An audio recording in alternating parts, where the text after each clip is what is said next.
Here is how to remove your Gmail account from other devices which you may be logged into. So let's get started. First, open Gmail on your phone and then come to the profile that you'd want to do this for. You can change the account by clicking on the icon on the top right.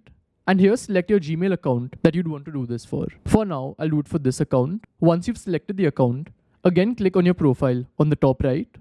And now click on Manage your Google account.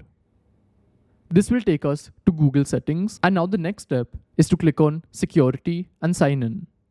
Here scroll down and you'll find this option, Your Devices. So here you can see where all you've been signed in. So click on Manage All Devices.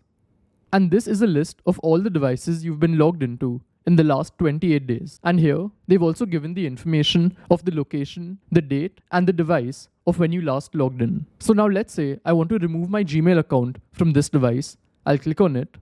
Then you'll have to enter your password and click on Sign Out that's written here. Click on Sign Out again. And it's done. So if I go back, over here you can see that this device has now been signed out. So now, if you try and access Gmail from that device, you'll have to enter your password again. So this is how it works, and I'll see you in the next one. Goodbye.